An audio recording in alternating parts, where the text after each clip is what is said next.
Puji nama Tuhan. Selamat malam Bapak Ibu Saudara. Shalom. Shalom. Boleh lebih dahsyat lagi sambil lambaikan tangan kita katakan shalom. Haleluya. Bersukacita sekali malam hari ini bersama boleh ada di tempat ini untuk kita memuji menyembah Tuhan. Mari Bapak Ibu Saudara datang dengan sungguh kepada Tuhan, bawa hati kita untuk menyembah Tuhan. Sejenak tundukkan kepala, kita mau berdoa. Kami berterima kasih Tuhan untuk kesempatan yang Tuhan berikan bagi setiap kami. Kami boleh ada di tempat ini, kami boleh datang ke bait-Mu yang kudus. Kami mau menyembah Engkau Tuhan. Kami percaya ada kuasa Tuhan yang mengalir atas hidup kami. Kalau Tuhan sudah menyertai kehidupan kami di sepanjang hari ini, sampai kami malam hari ini boleh menikmati hadirat-Mu, kami percaya kebaikan Tuhan tidak pernah habis atas hidup kami. Biarlah Tuhan Yesus malam hari ini bawa diri kami untuk kami menyembah Engkau Juru Selamat kehidupan kami. Sebab kami tahu tidak ada kuasa yang lain yang layak kami sembah. Hanya pribadi-Mu Yesus yang layak kami sembah. Mari Tuhan Yesus hadir di tengah-tengah kami, pimpin ibadah kami dari awal sampai dengan akhirnya. Kami bawa ibadah ini dalam kuasa nama-Mu, dalam nama Tuhan Yesus Kristus. Haleluya. Amin.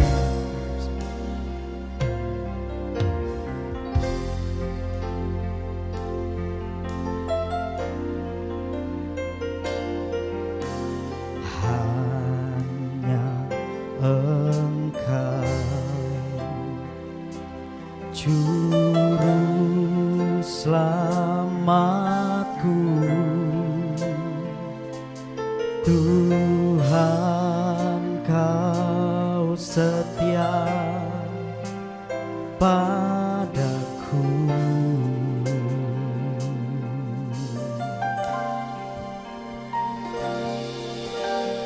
Ku pegang hanya janji-Mu, ku percayakan hidupku.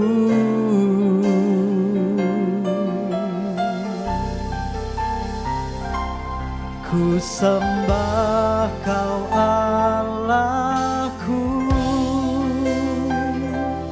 Bapa dan sahabatku,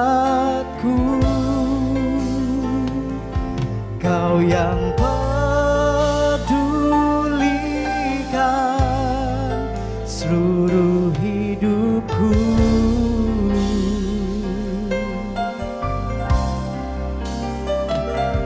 Walau lewati lembah, aku tak ditinggalkan.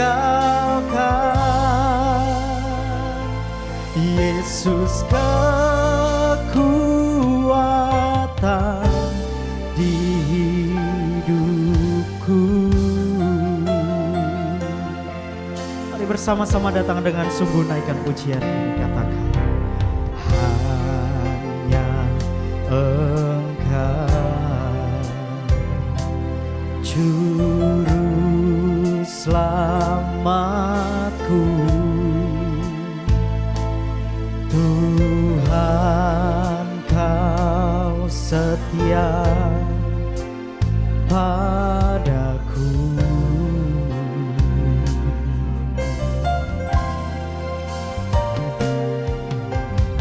Ku yakini pertolongan-Mu takkan terlambat bagiku.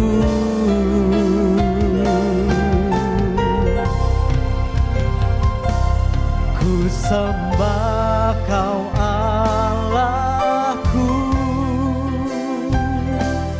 Bapa dan sahabatku, Kau yang pedulikan seluruh hidupku.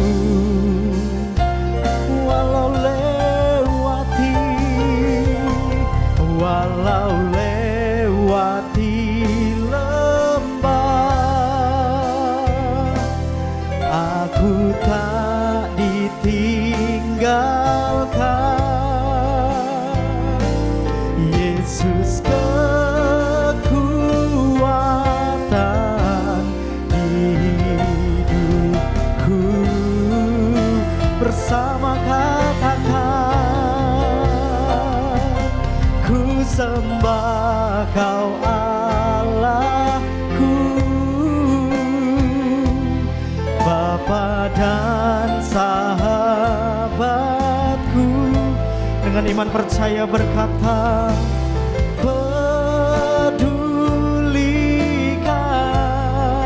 seluruh hidupku, walau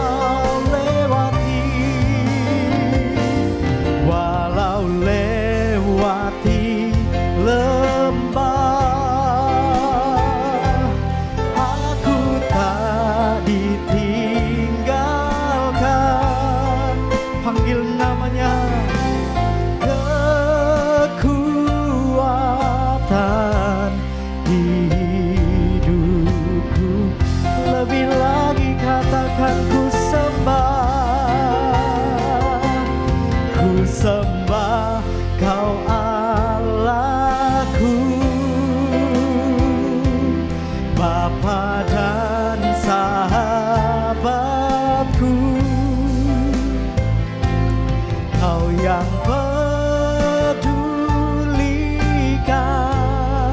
seluruh hidupku. Kami percaya Tuhan, walau lewati lembah, aku tak ditinggalkan. Yesus kekuatan hidupku.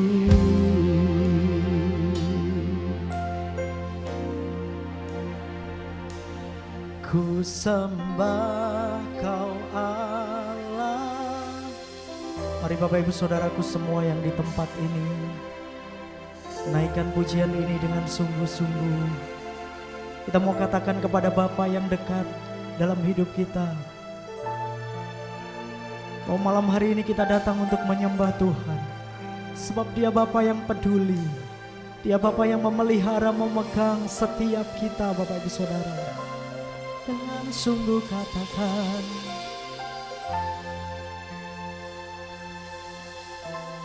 amin. Aku tak ditinggalkan.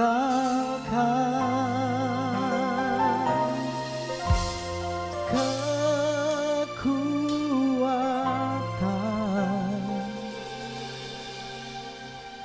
Ada satu firman Tuhan yang hari-hari ini menguatkan kehidupan saya secara pribadi, dan saya rindu malam hari ini mau bagikan bagi Bapak Ibu Saudara. Firman ini berkata, serahkanlah khawatirmu kepada Tuhan, maka Ia akan memelihara engkau. Tidak untuk selama-lamanya dibiarkannya orang benar itu goyah. Malam hari ini Bapak Ibu Saudara,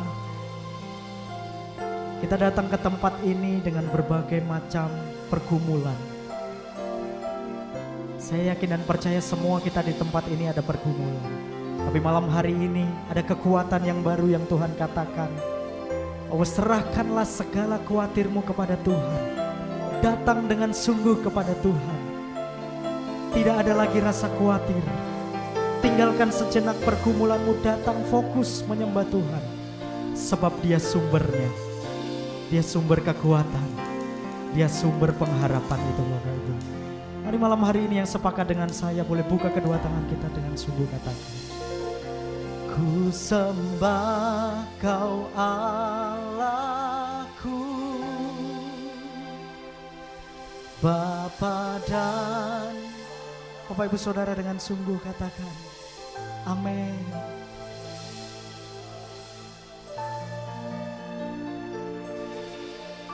Yes, ini firman Tuhan. Dia yang pedulikan kehidupan setiap kita.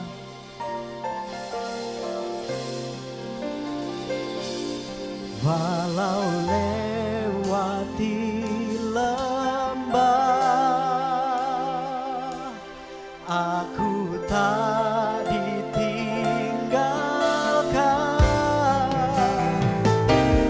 Yesus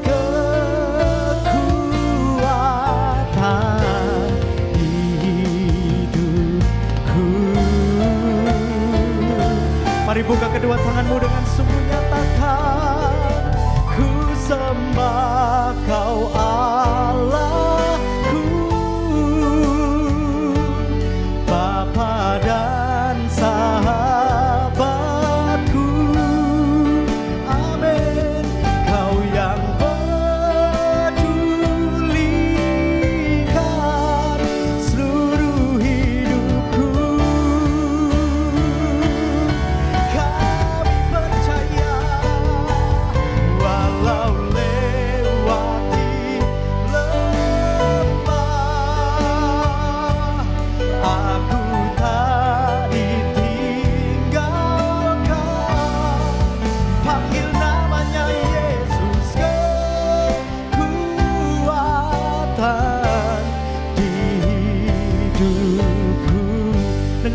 segenap hati katakan, Yesus kekuatan di hidupku.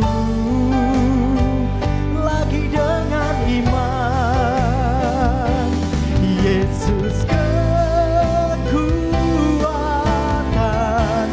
di hidupku. Sembah,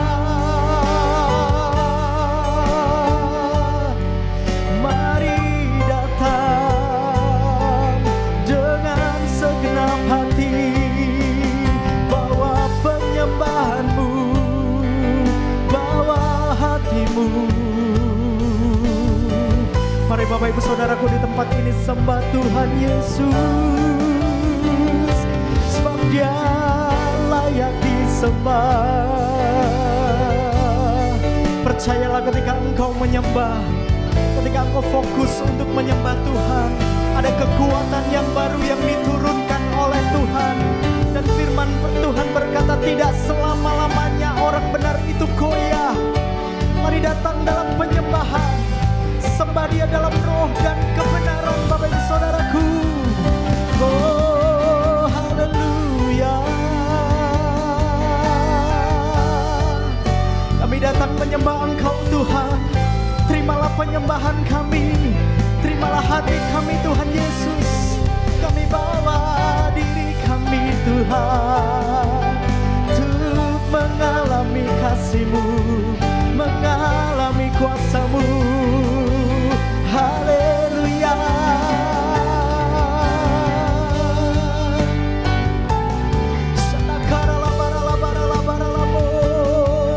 Mari sembah Dia, nikmati kuasa-Nya mengalir di tengah-tengah kita.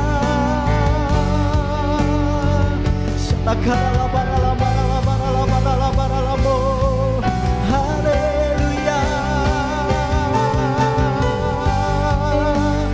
Kami bawa hidup kami Tuhan, untuk selalu menyembah, untuk selalu meninggikan-Mu, menikmati aliran kuasa yang mengalir di tengah-tengah kami Tuhan. Sebab kami yakin dan percaya Engkau hadir. Shatakarala barala barala barala barala barala barala barala barala barala barala barala bo.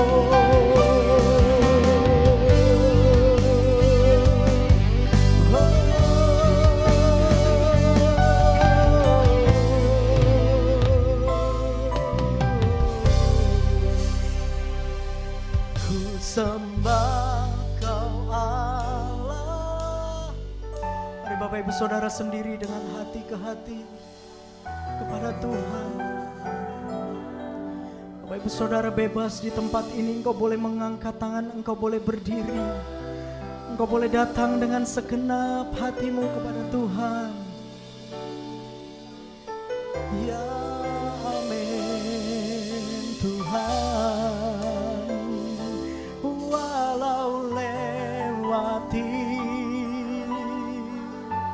Yes, kami percaya Tuhan. Panggil Dia, Yesus kekuatan di hidupku.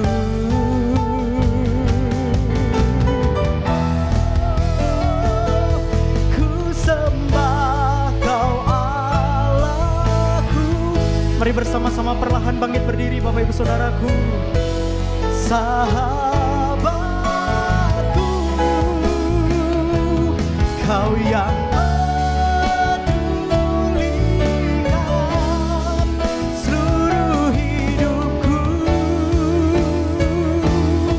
Kami percaya Tuhan, walau lewati lembah,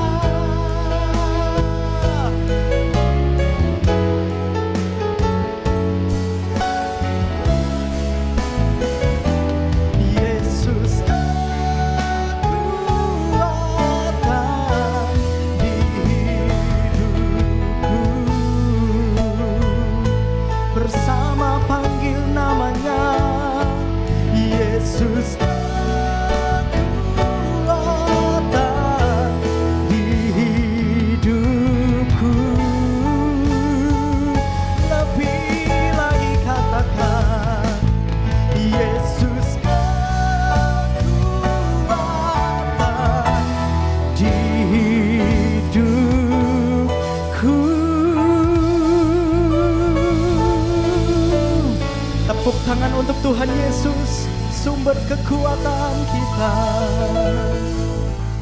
Kami percaya Engkaulah kekuatan hidup kami Tuhan.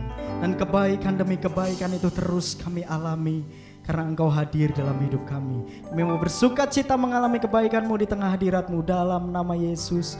Bapak Ibu Saudara yang siap mengalami hadirat Tuhan sama-sama katakan amin. Boleh kasih senyum kiri kanan Bapak Ibu Saudara. Meskipun gak terlihat tapi saya percaya mata Bapak Ibu Saudara memancarkan kasih Tuhan yang luar biasa. Amin. Yuk bersama bertepuk tangan kita puji Dia. Allah itu baik, sungguh baik bagiku. Ditunjukkannya kasih setianya. Amin. Dia menyediakan yang ku perlukan,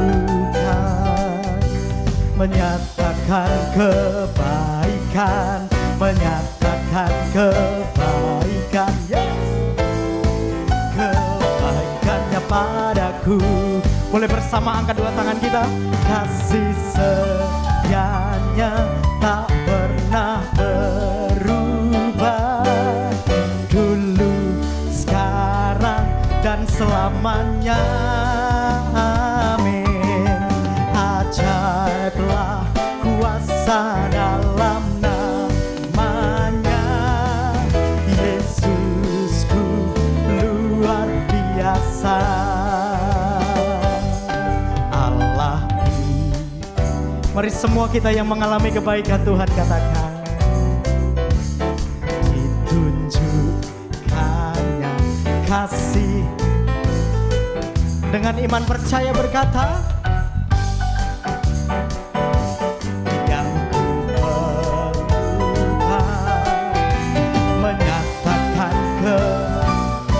yes, menyatakan kebaikannya padaku. Sama-sama katakan. Kasih setianya tak pernah, dulu, sekarang. Amin. Ajaiblah kuasa dalam namanya. Yesusku luar biasa. Bapak Ibu Saudara percaya malam hari ini kita semua mengalami kebaikan Tuhan. Coba saya mau lihat berapa banyak yang mengalami kebaikan Tuhan. Kasih kebaikan Tuhan bukan hanya tentang materi Bapak Ibu Saudara, amin. Kita sehat, kita bisa datang di tempat ini. Itu semua kasih kebaikan anugerah Tuhan. Sepakat dengan saya boleh katakan amin. Mari bersama bertepuk tangan lagi, katakan dari awal pujian ini bersama-sama. Kita mau ungkapkan rasa syukur kita. Allah. Sama-sama. Boleh lebih keras lagi bagi Tuhan Yesus.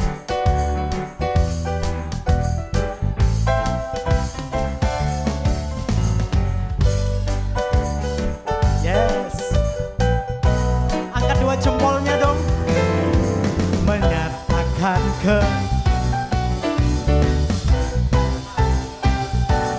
pada siapa?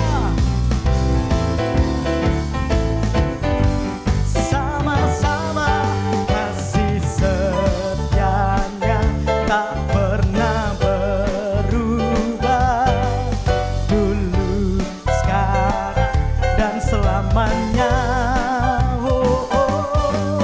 Ajaiblah kuasa dalam namanya. Yesusku luar biasa. Sama-sama Bapak Ibu Saudara nyanyikan. Kasih setianya tak.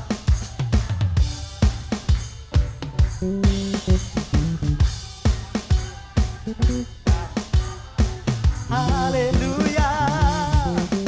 Ajaiblah dalam nama. Boleh lebih dahsyat lagi. Sekarang saya ajak kita angkat kedua tangan kita bersama-sama katakan, oh, kasih. Yuk menari-nari bagi Tuhan Yesus yuk.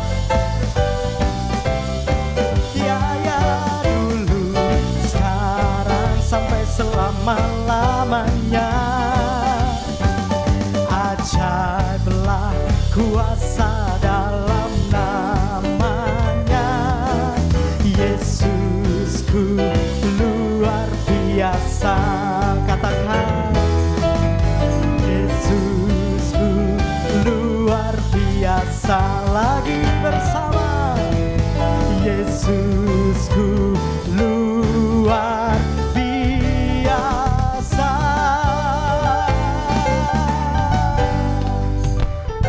Haleluya. Sebelum duduk boleh katakan ke kiri kanan Bapak Ibu Saudara, hanya Yesus yang paling luar biasa. Amin. Silakan duduk kembali Bapak Ibu Saudara.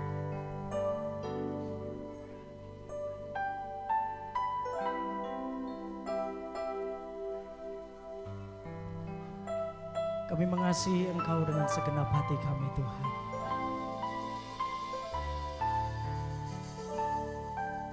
Sebab itu malam hari ini kami bawa diri kami untuk terus mendekat kepadamu.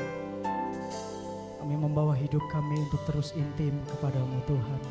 Kami tidak mau jauh dari Engkau, Tuhan. Sebab kami tahu Engkau segala-galanya dalam hidup kami, Tuhan.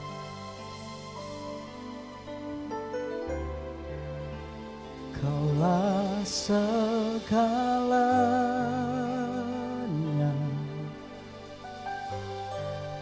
di dalam hidupku.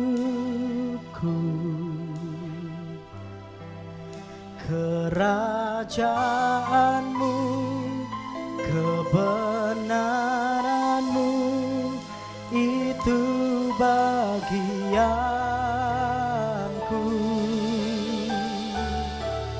Kaulah yang ku. Bapak Ibu Saudara boleh persiapkan persembahan diakonia untuk kita menjadi berkat bagi keluarga yang membutuhkan, jemaat yang membutuhkan. Mengasihimu, memuliakanmu, Bapa dan Rajaku.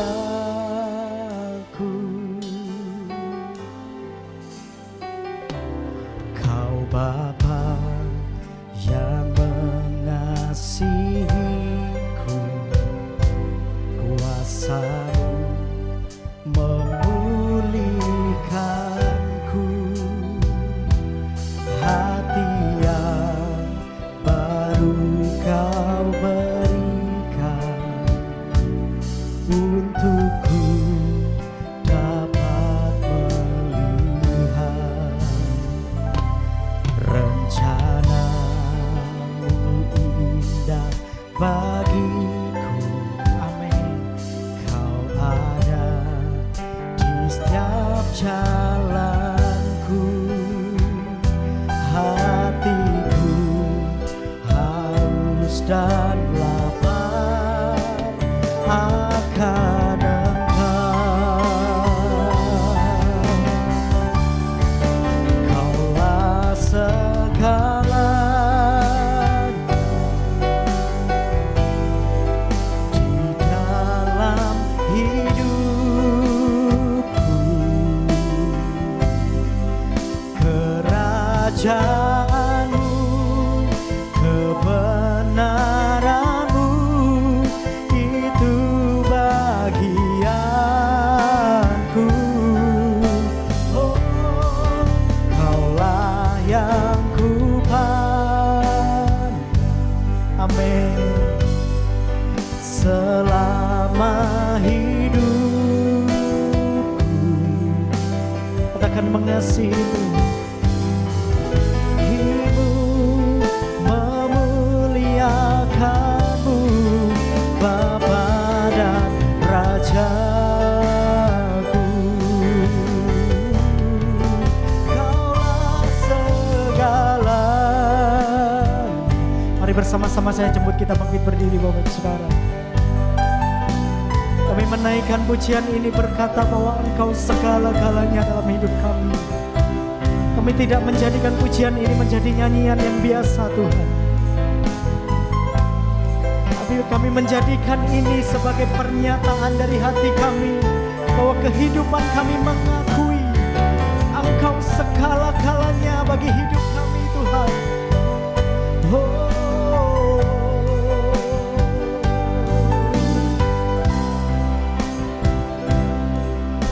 Mengasihimu,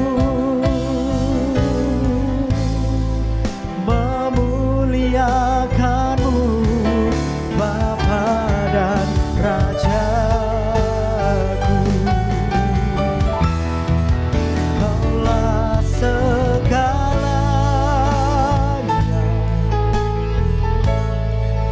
di dalam hidupku.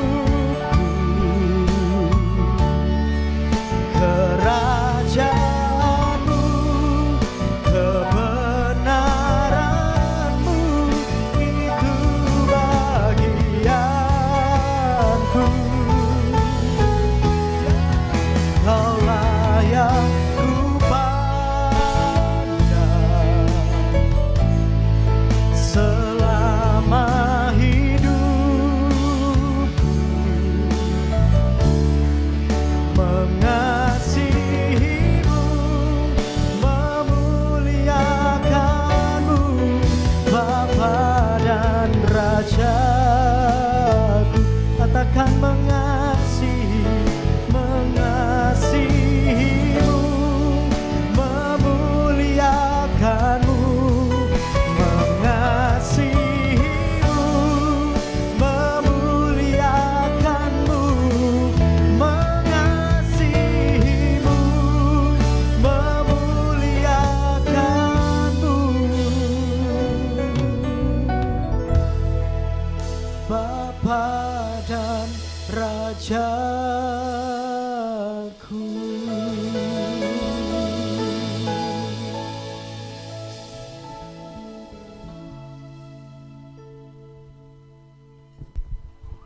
Ya Tuhan, ya Tuhan. Engkau tahu sekali lagi hamba-Mu ini memiliki banyak keterbatasan. Keterbatasan nikmat, keterbatasan menangkap dengan tepat maksud hati-Mu, memiliki keterbatasan dalam menyampaikan maksud secara akurat dan menjawab kebutuhan masing-masing orang. Hamba-Mu ini memiliki banyak keterbatasan. Tetapi jika Engkau izinkan, Engkau menitipkan pesan ini terhadap hamba-Mu. Hamba-Mu berdoa, biarlah Engkau memperlengkapi dari kuasa Allah yang Maha Tinggi. Amin. Agar waktu firman ini dibagikan, yang terpenting itu bukan kata-kata yang indah, tetapi biarlah Tuhan melayani kami semuanya, sehingga hidup kami ini berubah. Itu yang terpenting.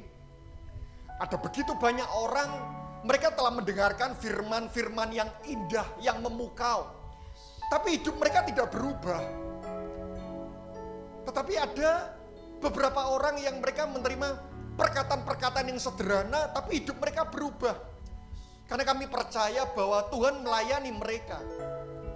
Karena itu sungguh-sungguh hamba-Mu berdoa, bukan hikmat manusia yang hamba-Mu sampaikan, tapi betul-betul hikmat dari Allah yang Maha Tinggi, disertai oleh kuasa Roh Kudus, sehingga firman Tuhan yang paling sederhana pun itu dapat memberikan efek daya ubah dalam kehidupan kami. Itu yang terpenting. Hidup kami berubah, itu yang terpenting. Bukan kami semakin pintar, bukan kami semakin cerdas, bukan hanya kami semakin tahu banyak tentang kebenaran firman-Mu, tetapi kami ingin menghidupi banyak kebenaran firman-Mu. Karena itu hamba berdoa, Roh Kudus mampukan kami, agar firman yang malam hari ini kami dengar, Engkau mampukan kami, Engkau memproses kami, Engkau menolong kami, Engkau menguatkan kami, sehingga betul-betul kami ini bisa menjadi pelaku kebenaran firman-Mu, dan kami bisa mengalami semua janji Tuhan yang telah memang Kau materaikan itu. Terima kasih. Waktu-waktu ke depan itu ada dalam jalur kuasa-Mu, kami menyerah. Tanpa Tuhan persiapan kami tidak ada artinya. Tapi waktu Tuhan hadir, kesempurnaan itu ada. Kami percaya ibadah kami malam hari ini dapat memberikan benefit yang berbau kekekalan dalam kehidupan kami. Amin. Terima kasih. Kami siap mendengarkan firman-Mu dan kami siap melakukan hanya di dalam nama Tuhan Yesus Kristus, dan kita sama-sama berkata, amin. Amin. Baik, shalom, selamat malam. Ya, terima kasih buat tim Present Worship. Ini pertama kalinya saya pelayan di tempat ini, tapi saya kenal Meta ini sejak tahun 98 mungkin ya. Jadi waktu kami dulu masih family altar bersama, ya, saya masih belum menikah, wajah saya masih lucu waktu itu ya. Ya, saya sudah kenal Meta dan saya sudah lama tidak berjumpa, mungkin berjumpanya hanya papasan sekitar durasi 3 menit seperti itu, dan baru kali ini saya bisa berjumpa lagi. Itu sudah, yang pasti saya yakin sudah 10 tahun lebih, saudara. Jadi happy, gembira sekali ya. Nah, malam hari ini saya ingin memberikan sebuah tema yang saya beri judul mengejar perkenanan Tuhan. Ya, mengejar perkenanan Tuhan. Nah, saya ingin memberikan latar belakang dahulu karena nanti akan ada beberapa poin-poin aplikatif itu yang tidak mudah dilakukan, ya. Tapi apakah Anda percaya bahwa sesuatu hal yang berkualitas itu selalu harganya tidak murah? Setuju Bapak Ibu? Ya, kalau mau murah pasti tidak berkualitas. Murah berkualitas itu mencuri. ya kalau berkualitas pasti mahal. Jadi selalu seperti ini. Perintah-perintah Tuhan yang kelihatannya tidak mudah dilakukan, itu selalu hasilnya selalu berkualitas. Karena itu hari ini saya ingin memberikan latar belakang dahulu kenapa perkenanan Tuhan itu penting. Nah, karena saya mengamati bahwa perkenanan itu selalu menghasilkan penyertaan. Ya, saya mengamati sepanjang, nanti saya akan tunjukkan beberapa tokoh-tokoh di Alkitab.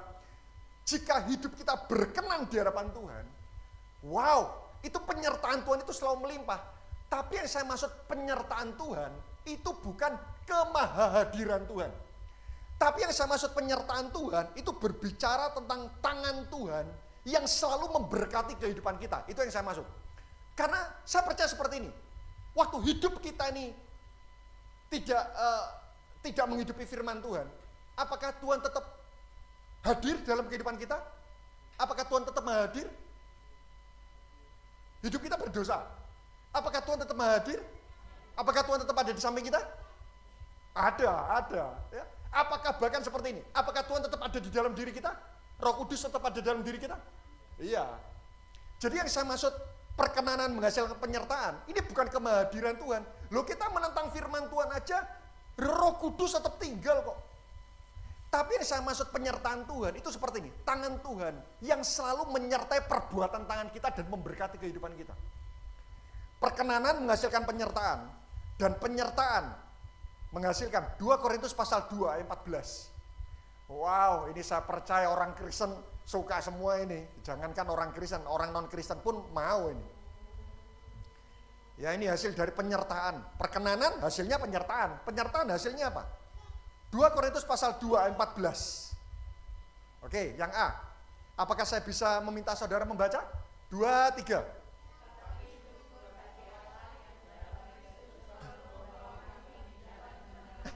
Lihat.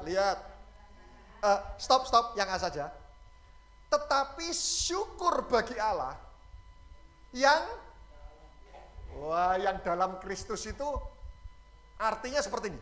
Yang bersama dengan Kristus, dikatakan apa? Kata-kata berikutnya, yang dalam Kristus, sama-sama katakan selalu. Sama-sama katakan selalu.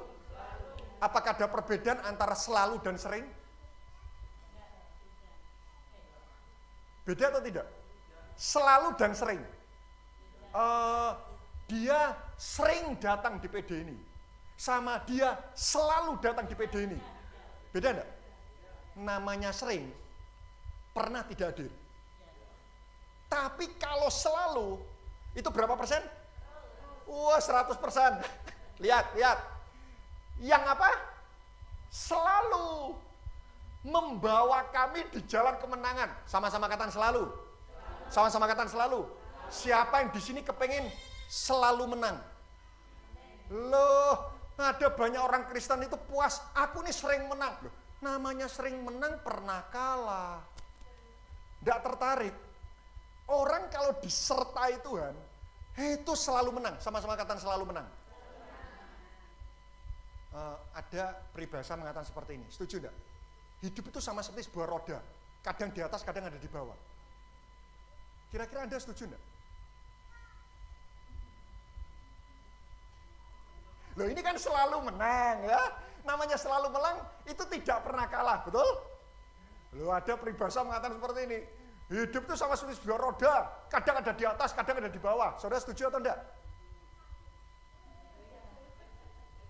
Setuju atau tidak? Hati-hati dengan filosofi dunia. Loh, kalau hidup sama seperti sebuah roda, kadang di atas, kadang ada di bawah. Loh, kita deg-deg terus. Waktu kita ada di atas, kita menderdek. Suatu ketika kita ada di bawah. Saya percaya orang menghidupi firman, dia akan tetap naik, tidak pernah turun. Berarti, ada yang mengatakan seperti ini. Firman Tuhan itu menambah persentase keberhasilan. Setuju enggak?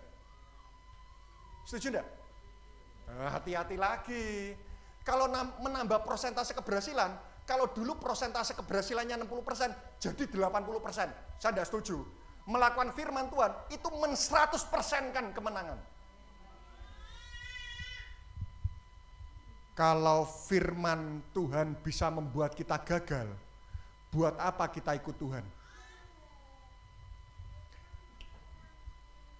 Yusuf, nanti saudara baca ya.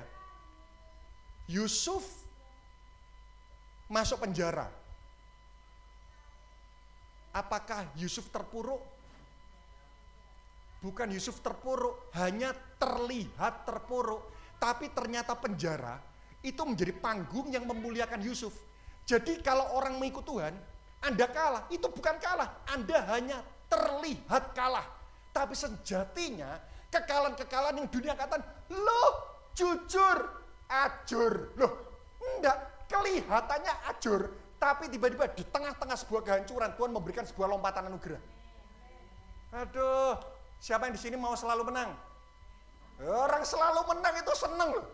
Nanti saya tunjukkan, ada tokoh-tokoh di Alkitab tidak pernah kalah. Jadi lihat ini, perkenanan menghasilkan penyertaan. Penyertaan itu selalu menghasilkan kemenangan.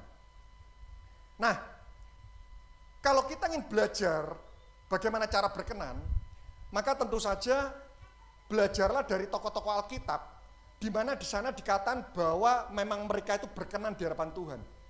Nah, saya mempelajari di dalam Alkitab, hanya ada 3 tokoh yang dikatakan berkenan di hadapan Tuhan. Ya, hanya ada 3 tokoh. Ada yang tahu? 3 tokoh itu siapa saja? Siapa saja? Pertama? Kedua? Ayo, yang benar nanti ditraktir makan sama Meta.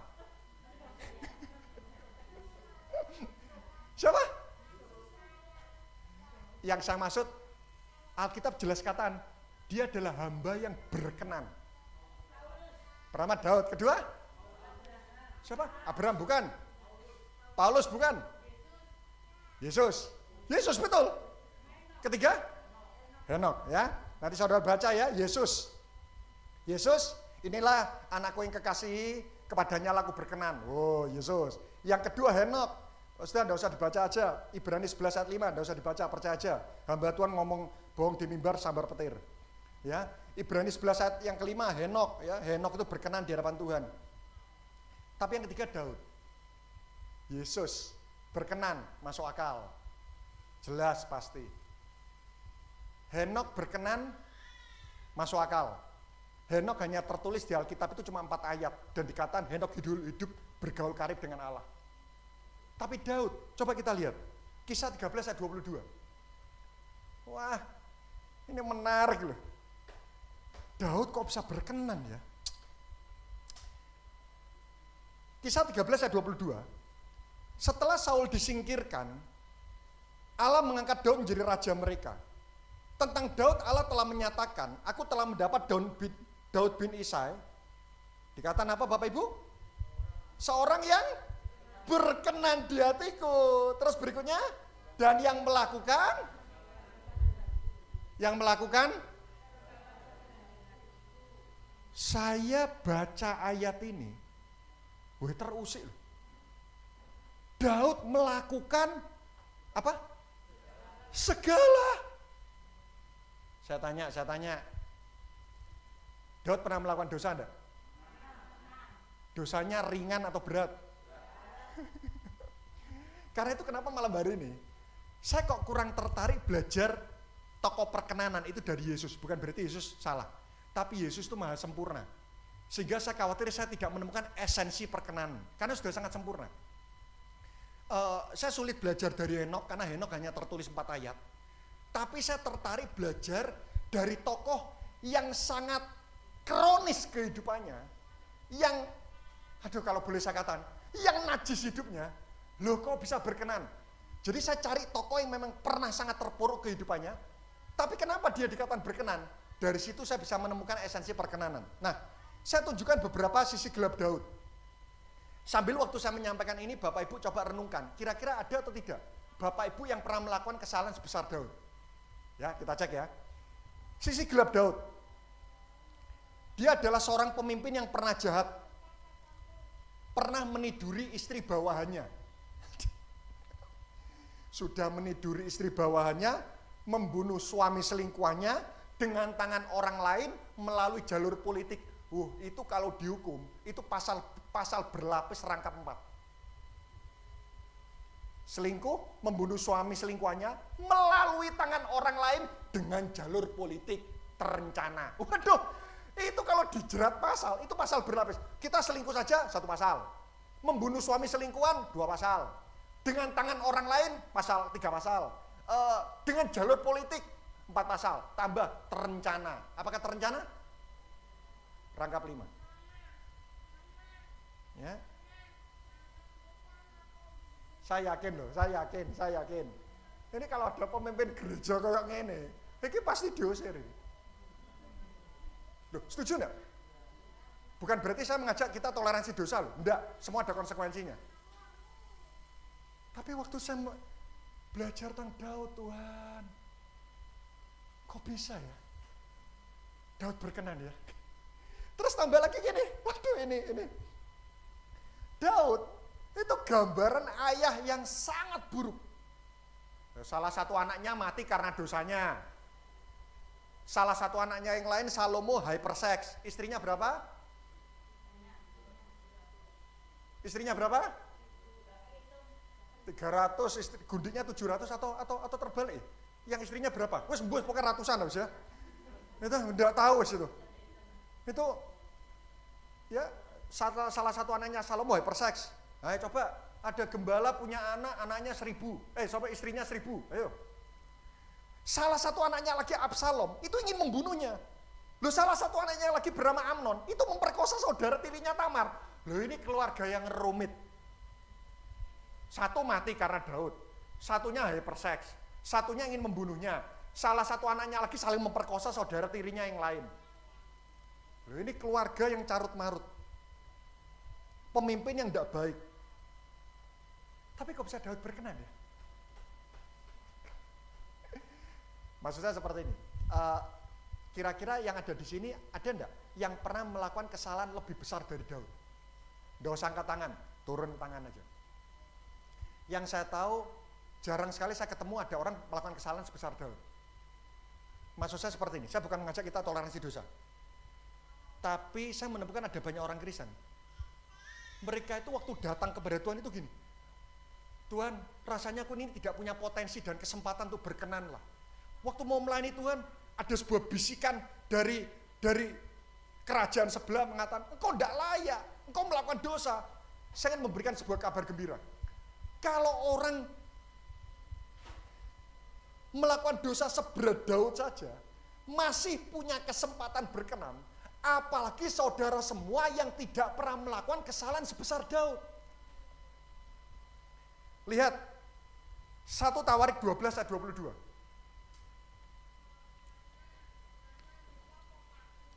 Lihat bukti perkenanan Tuhan atas Daud. 1 Tawarik 12 ayat 22. Ayo malam hari ini mungkin saudara pernah ada di masa lalu, pernah melakukan kesalahan, dosa yang sampai kita ngomong saja itu, aduh, tidak tega. Malam hari ini biar firman ini memberikan sebuah kekuatan, ternyata kita masih punya kesempatan loh, punya hidup berkenan di hadapan Tuhan. 1 Tawarik 12 ayat 22.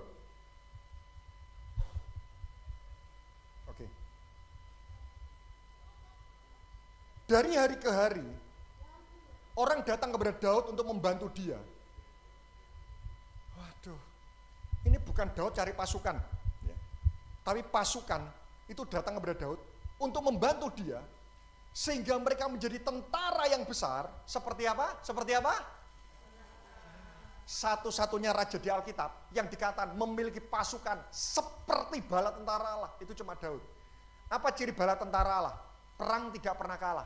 Saudara nanti cek di Alkitab, Daud itu perang itu tidak pernah kalah. Waduh. Itu saya yakin seperti ini. Prajuritnya Daud setiap kali perang itu malas. Kenapa? Karena mereka ngomong gini, kali ini kita pasti menang lagi. Loh, perang tidak pernah kalah. Itu perangnya Daud. Itu lucu-lucu. Saya baca aja. Aneh-aneh. Perang itu. Terus Tuhan ngomong, pasukan joget di depan. Ayo, perang apa yang pasukan joget paling depan? Loh, namanya perang itu kan pasukan terdepan, pasukan apa? Pemanah, perisai, berkuda. Loh, enggak. Perang. Daud tanya, Tuhan, bagaimana caranya? Pasukan joget, tamborin paling depan. Loh, saya bayangkan tamborinnya itu ngeredek. Loh, kok aku paling ngarep tuh? Loh, itu joget musuh 3 bangsa, tiba-tiba kelahi sendiri. Kelahi sendiri, joget selesai. Loh, mati kabeh. Ya wes, jarah. Itu yang pasukan Daud, itu yang habis ngasah pisau. Rugi aku pagi-pagi bangun ngasah pisau. Saudara baca ya, itu saya percaya pasukan Daud itu sampai rindu.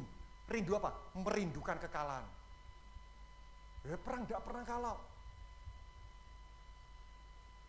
1 Tawarik 18 ayat 13. Aduh, mau enggak? Perang dalam hidup ini tidak pernah kalah. Kerja menang, pegang apa? Menang. Ya. Menikah menang, tapi bukan berarti menang suami menang atas istri, bukan ya. Apapun yang kita pegang menang. 1 Tawarik 18 ayat 13.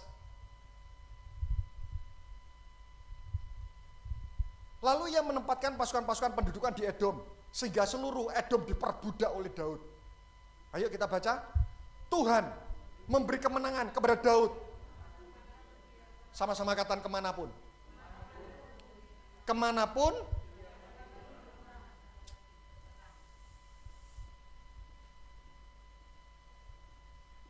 Kalau tidak berkenan tidak mungkin. Pengen enggak? Bisnis apapun selalu menang. Saya tunjukkan ya. Apa yang membuat Daud berkenan? Ternyata Daud itu punya 2 karakter. Itu yang sulit sekali. Dan tidak banyak manusia memilikinya. Saya saja waktu saya mempelajari hal ini, saya tidak berani mengatakan bahwa saya sudah lulus dalam 2 karakter ini. Terima kasih buat worship leader, tadi lagu sebelum firman itu memberikan konfirmasi. Kita lihat Mazmur 78 ayat 70. Jadi kalau Bapak Ibu ingin belajar karakter, saya pernah membuat daftar list, karakter Kristus itu ada 49. Tapi dari 49 karakter Kristus, sudah hidupi dulu 2 karakter ini. Mazmur 78 ayat 70. Dipilihnya Daud yang memilih Tuhan, jelas. Hambanya. Diambilnya dia dari antara kandang-kandang kambing domba.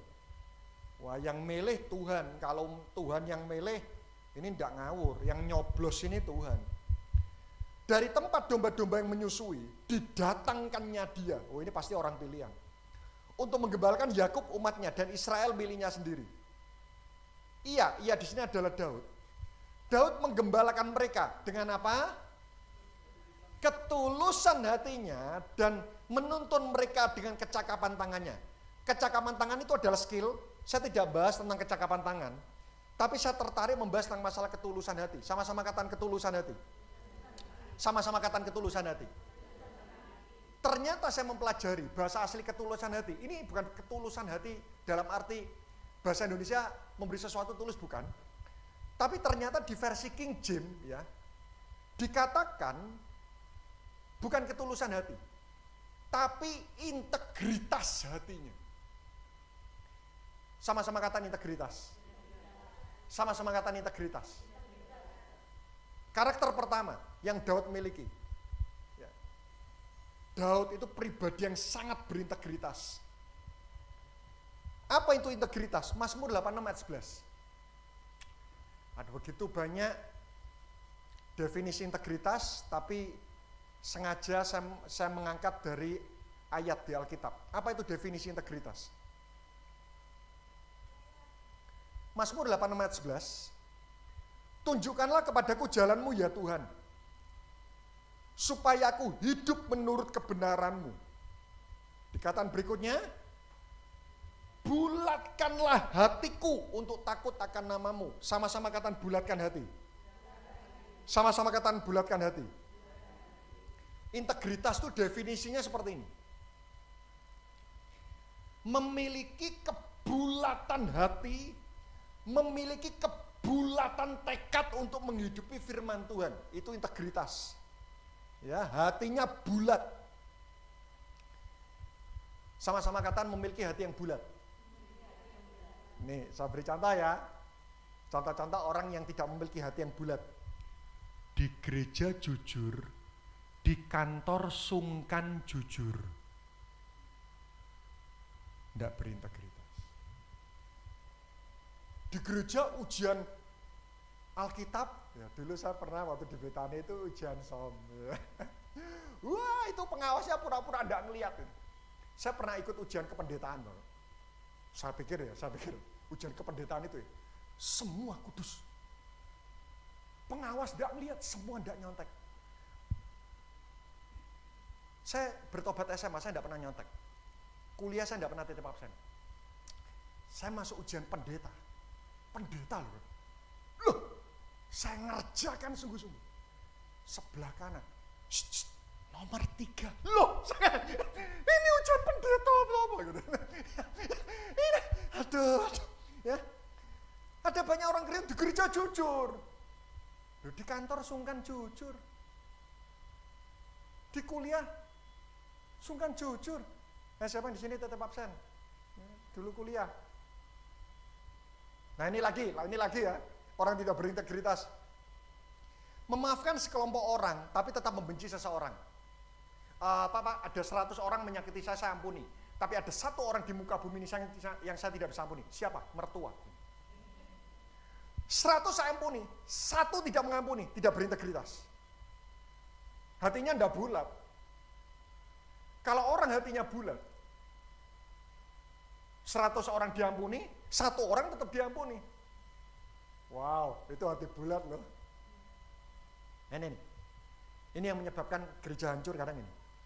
Pada seseorang berani terapkan prinsip tegas, tapi pada orang-orang tertentu sungkan. Misal pelayanan, semua jalur pelayanan, semua harus melalui Bible study atau melalui pendalaman Alkitab, ada training. Lalu ada donatur datang, Pak, yang nyumbang LED itu saya, tidak ada jalur pintas. Oh kamu, langsung. Ini yang membuat gereja rontok itu hal-hal seperti ini. Pada seseorang berani terapkan prinsip tegas, tapi pada orang-orang tertentu sungkan. Nah ini lagi, siapa yang menikah? Siapa yang sudah menikah? Loh yang menikah ngaku loh ya. Yang menikah, ya. Contoh yang menikah. Di rumah mesra sama istri, di luar mesra sama orang lain. Sayang, aku cinta kamu. Ada istri, di luar mesra sama orang lain. Itu tidak berintegritas. Jika ada pimpinan bekerja, jika tidak ada bermalas-malasan. Ada polisi taat hukum, tidak ada polisi lampu merah jam 12 malam, tidak ada polisi hujan deras kok kelihatan berwarna hijau ya. Oh hijau Pak, hijau. Loh padahal jelas merah. Saya tanya, Daud berintegritas enggak? Daud berintegritas atau tidak? Siapa yang setuju ya? Siapa yang setuju tidak? Ini saya khotbah pakai bahasa roh. Enggak paham. Daud berintegritas atau tidak? Berintegritas atau tidak? Bingung juga ya? Ngomong berintegritas selingkuh. Ngomong tidak berintegritas, Tuhan ngomong dia berintegritas. Tapi percayalah perkataan Tuhan selalu benar. Waktu saya coba bergumul, Tuhan, kok bisa Daud berintegritas? Terus Tuhan ingatkan, Daud memang pernah jatuh dalam dosa, tapi Daud radikal dalam pengakuan dosa dan menerima konsekuensi dosa. Apakah dia radikal ngaku dosa? Cari raja berani ngaku dosa selingkuh, itu tidak gampang. Nathan waktu negur, Daud tidak ngomong, Nathan, tegur itu 4 mata. Enggak. Tegur depan, iya, aku selingkuh. Itu saking transparannya Daud, sampai Daud itu panggil tim paduan suaranya, Mazmur 51. Tim paduan suara, buat lagu tentang kejatuhan dosaku, agar seluruh orang yang pernah hidup di muka bumi ini tahu bahwa aku pernah jatuh dosa selingkuh. Ini wong transparan sekali. Dan Daud itu radikal dalam menerima konsekuensi dosa. Anaknya mati, Daud tidak marah loh sama Tuhan. Sebetulnya Daud bisa marah, Tuhan kau maha kasih, kenapa sampai anakku mati? Salah satu tokoh di Alkitab dihukum apapun sama Tuhan, tidak pernah mengeluh, tidak pernah kecewa, tidak pernah jengkel. Itu Daud dihukum apapun sama Tuhan, tidak apa-apa Tuhan. Bapak Ibu, Tuhan tahu kita ini bisa jatuh. Tapi selama kita mau radikal mengakui dosa dan radikal terima konsekuensi dosa, kita tetap berintegritas dalam areal pertobatan. Lihat Amsal 11 ayat yang ketiga. Oke, 10 menit lagi. Saya upayakan selesai, saya percepat. Saya tunjukkan kenapa integritas itu disertai Tuhan. Waduh, ini ayat ini penting sekali. Tolong, ini perlu digaris bawahi, dikasih, sudah kasih tanda apapun dah. Yang A saja. Saya minta tolong saudara baca. Amsal 11 ayat yang ketiga A. 2, 3. Nah, sekali lagi di sini dikatakan orang jujur dipimpin oleh ketulusannya. Ketulusannya ini ternyata di versi King James, orang jujur itu dituntun oleh integritasnya. Saya bisa minta tolong tadi worship leadernya, siapa namanya Pak? Daud? Oh bukan ya. Siapa namanya? Niko, oke Niko. Wah, ternyata integritas itu punya kuasa menuntun loh. Wah ini saya tunjukkan. Niko, bisa tutup mata? Oke, tutup mata. Saya minta tolong tutup mata. Ya. Ikuti saja, tutup mata. Anggap aja Niko ini anak saya. Dan maaf sekali lagi, anggap saja Niko ini buta. Niko, apakah engkau bisa melihat yang di depanmu ini ada bahaya atau tidak atau apapun?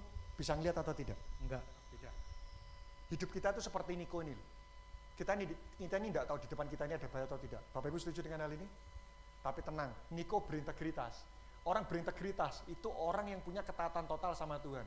Alkitab mengatakan orang jujur itu dituntun oleh integritasnya. Niko berintegritas, tenang, dituntun sama Tuhan. Niko jalan maju 1 langkah.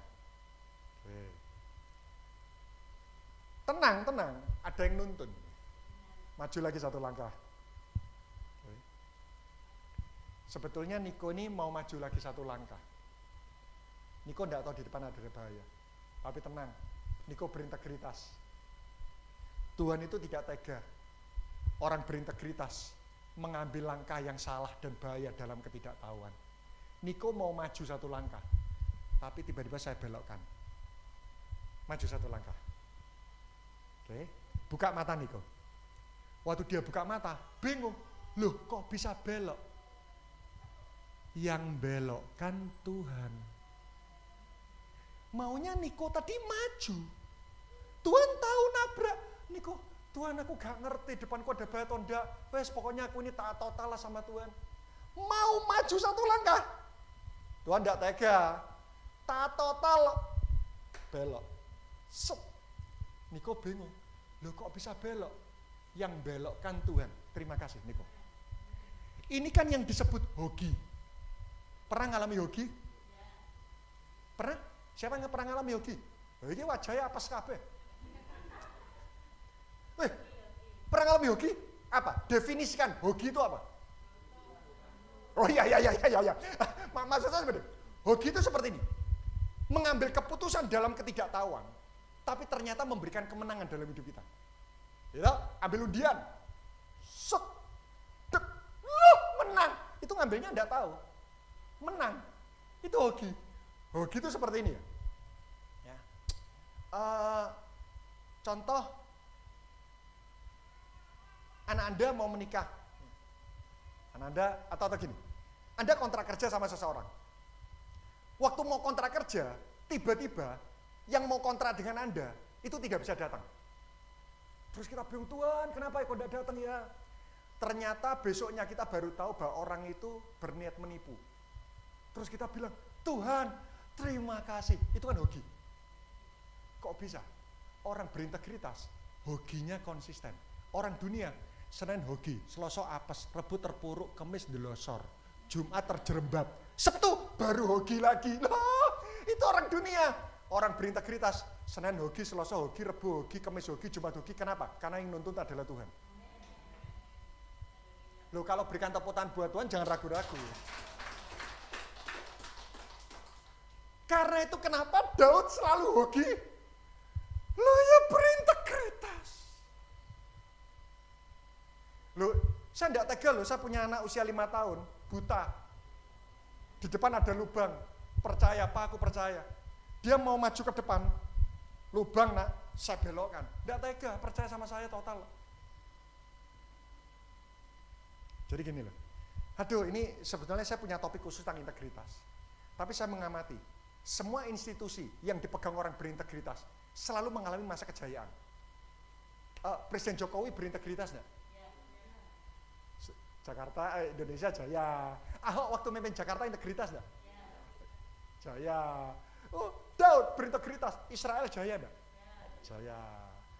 Jadi ya, buat ibu-ibu yang punya suami berintegritas, di sini kalau lebih banyak ibu-ibunya, bapak-bapaknya kemana gitu nih. Nah, ibu-ibu yang punya suami berintegritas, wes salah. Pegang apapun, kok selalu berhasil. Itu selalu hoki. Anda kalau punya anak perempuan, pastikan anak perempuan saudara ini berintegritas. Itu ada pria mau nembak, ngomong, Mama, aku bingung, ini cocok apa enggak? Wes, pokoknya kamu berintegritas. Hari di mana anak Anda sudah siap ditembak oleh pria itu, janjian di sebuah tempat makan, namanya Bentuman mungkin ya. Jam 7 malam sudah siap janjian. Nanti kalau dia nembak, aku ngomong ho. Terus ternyata jam 7 malam, itu harusnya datang, ban bocor, terus tiba-tiba tidak jadi datang. Anak Anda nangis, loh kenapa dia tidak jadi datang? Mewek, nangis 3 hari. Tapi ternyata beberapa tahun kemudian baru tahu, oh ternyata dia sudah punya pacar. Terus anak Anda mengatakan, hoki aku, kok bisa? Yang nuntun Tuhan.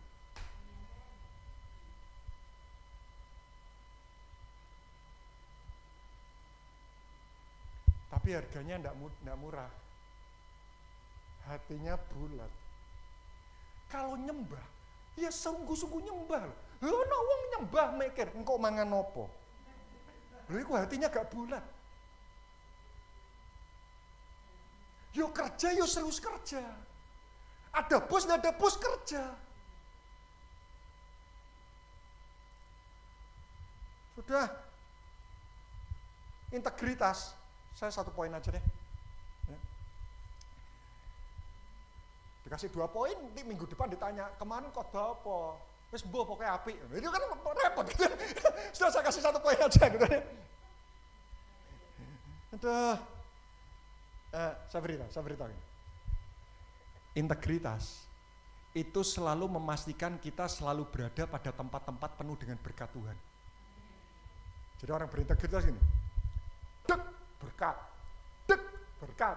Dek berkat. Kenapa? Yang nuntun Tuhan. Siapa yang di sini pernah bingung ngambil keputusan? Pernah bingung? Oh, enggak pernah ada yang bingung. Di sini semua maha tahu. Pernah bingung? Kalau Anda berintegritas, tenang saja. Integritas itu persiapan hidup di masa membingungkan. Saya tanya terakhir, kira-kira Presiden Jokowi pernah bingung ngambil keputusan atau enggak? Pernah bingung atau enggak? Pernah. Tapi kenapa ya? Dia ngambil keputusan, itu kok selalu oke. Yang nuntun Tuhan. Sudah, yuk. Berkenan yuk. Pernah jatuh, ngaku aja. Aku dosa, Tuhan, aku salah. Seluruh dunia tahu, yo wis. Saya berdoa hari ini minimal kita punya maju 1 langkah menjadi orang berkenan di hadapan Tuhan. Mari kita berdoa. Bapak, terima kasih buat kebenaran firman-Mu. Sekali lagi kami berdoa agar firman-Mu memberikan kekuatan buat kami, dan bukan hanya memberi kekuatan, tapi mampu menolong kehidupan kami, memberikan daya ubah dalam kehidupan kami, sehingga biar firman Tuhan yang tidak lama ini dapat memberikan daya ubah dalam jangka waktu yang sangat lama sampai pada kekekalan. Terima kasih, sempurnakan firman-Mu hanya di dalam nama Tuhan Yesus Kristus, dan kita sama-sama berkata, amin. Terus memberkati kita semuanya. Terima kasih atas pelayanannya.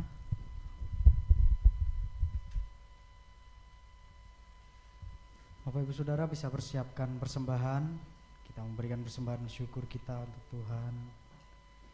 Mari tundukkan kepala sejenak, kita berdoa.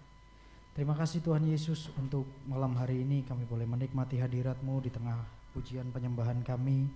Kami juga boleh mendapatkan tuntunan firman-Mu Tuhan. Kami percaya apa yang sudah kami dengarkan, apa yang sudah kami terima itu menjadi kekuatan yang baru buat kehidupan kami. Biar ke depan hari-hari kami dipenuhi dengan komitmen yang baru kepada Tuhan, menjalankan firman Tuhan. Kami hidup dalam integritas menyukakan hati Tuhan. Terima kasih untuk hamba-Mu Pak Anton yang sudah Kau bawa ke tempat ini. Kau pakai kehidupan hamba-Mu semakin hari semakin lebih dahsyat lagi. Biar kiranya berkat Tuhan terus berlimpah atas hamba-Mu Pak Anton Tuhan. Dan Kau memberkati ke seluruh jemaat-Mu di tempat ini. Sebentar kami juga akan memberikan persembahan. Biar kiranya melalui persembahan yang kami berikan, pekerjaan Tuhan di tempat ini semakin diperluas, semakin diperlebar untuk kemuliaan nama Tuhan. Kami siap memberi dengan hati bersyukur dan bersukacita. Haleluya. Amin.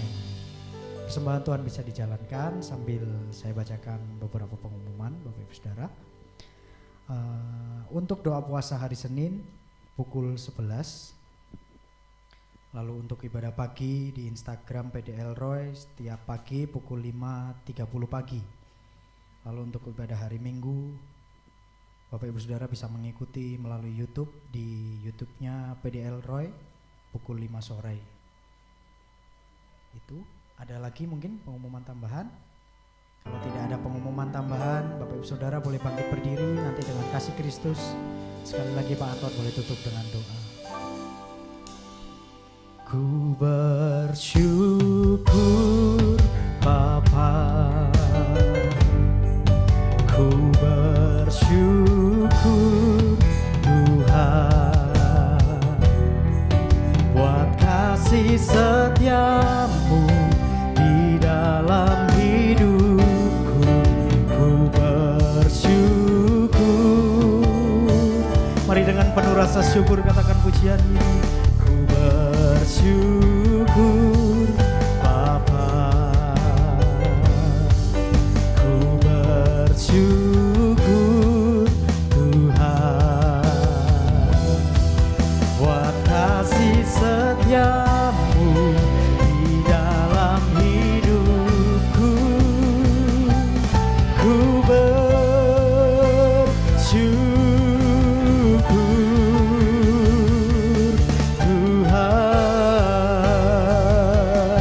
Mari buka kedua tangan kita dengan sungguh. Ku bersyukur Bapa, ku bersyukur Tuhan buat kasih setiamu di dalam hidupku. Ku bersyukur, nyatakan ku bersyukur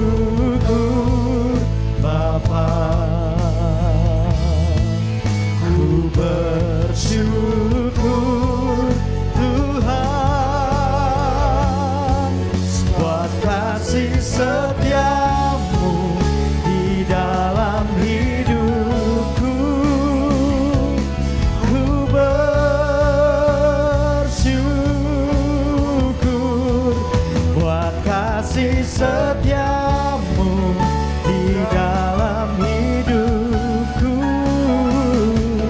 Ku bersyukur buat kasih setiamu di dalam hidupku. Ku bersyukur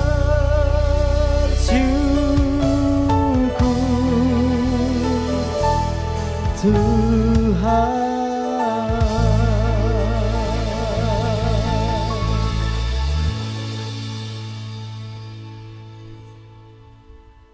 Tuhan,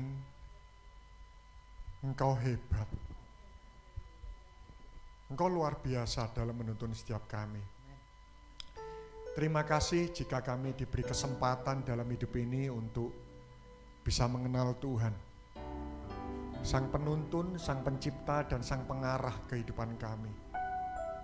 Terima kasih. Kami berdoa biarlah selalu hidup kami ini selalu dituntun oleh Tuhan. Dan sebelum kami pulang, kami sadar kami membutuhkan berkat dan penyertaan-Mu. Yes. Oleh karena itu kami mengangkat tangan kami menengadahkan wajah kami. Biarlah berkat dari Allah Bapa yang Maha Sempurna dan berkat dari cinta kasih sayang Tuhan Yesus Kristus yang telah dibuktikan kepada kita di atas kayu salib, dan berkat penyertaan dari Roh Kudus itu yang selalu menyertai kita, membimbing kita, sehingga biar apapun yang kita pegang dalam kehidupan ini Tuhan buat berhasil. Setiap daerah yang kita injak itu menjadi daerah milik kekuasaan Tuhan. Setiap keputusan yang kami ambil selalu memberikan langkah-langkah kemenangan dalam kehidupan kami. Setiap orang yang berjumpa dengan kami, mereka melihat perbuatan baik kami dan mereka rindu memuliakan Allah Bapa di surga. Dan biar apapun yang kami pikirkan dan kami doakan yang sesuai dengan kebenaran firman-Mu, itu selalu terlaksana. Terima kasih Bapa, kami terima berkat-Mu hanya di dalam nama Tuhan Yesus Kristus. Dan kita semua sama-sama berkata, amin. Terus memberkati kita semuanya. Selamat malam, Tuhan Yesus memberkati.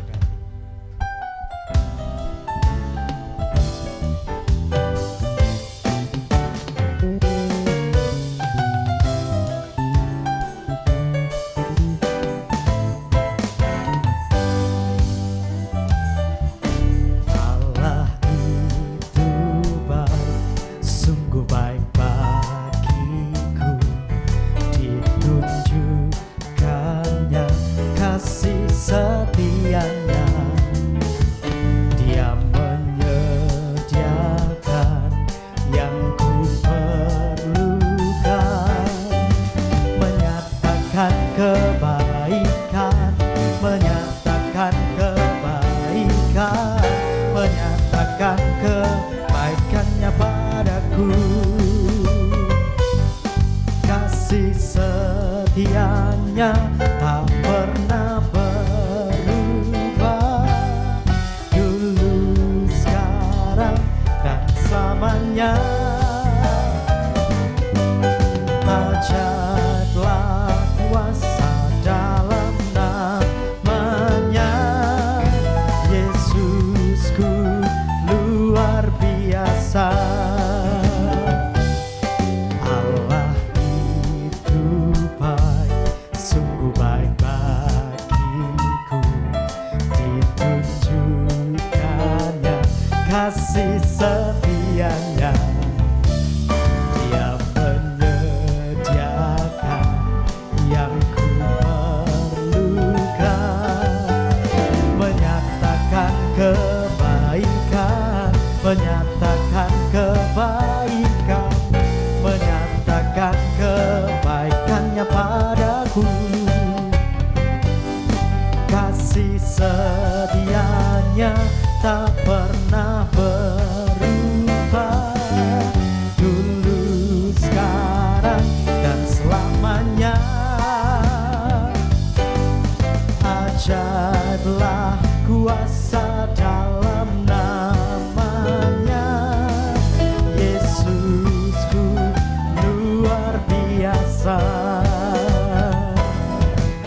kesusahan.